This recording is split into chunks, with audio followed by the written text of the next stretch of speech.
Discourse District didn't get attacked with a video. They got attacked with a version of themselves that wasn't real, and Neon Verdict knew exactly what they were doing. Discourse District was building steady, a real audience, a real lane.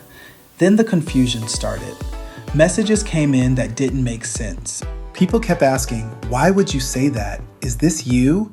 Like Discourse District had posted something reckless overnight. Then Discourse District sees it. A page that looks like them. Name almost the same style, same timing, but the tone is wrong. Now watch this. This wasn't a copycat fan page, it was a trap. A version of Discourse District designed to look unstable, so the internet would treat it as real. And that's when Neon Verdict steps in.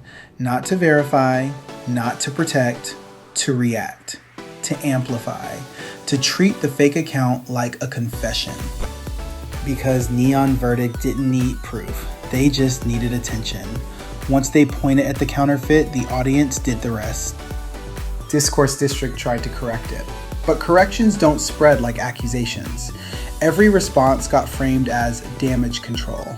Every pause got framed as guilt. And the cost hits fast. Opportunities wobble, people pull back. Not because Discourse District did something wrong, but because nobody wants to be near drama they don't understand.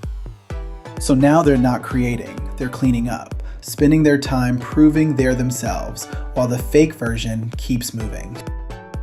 This is creator-on-creator abuse that doesn't need a strike, just a counterfeit identity and a louder creator willing to profit off the confusion. Discourse District wasn't fighting criticism. They were fighting a character. And Neon Verdict didn't have to admit anything. They just had to benefit. This is case file number 008, Identity Swap. When someone steals your name, they're not copying your brand. They're trying to replace your reality. Use the form, report the abuse, bit.ly/creatorabuse. Link to the form is pinned below in the comment section.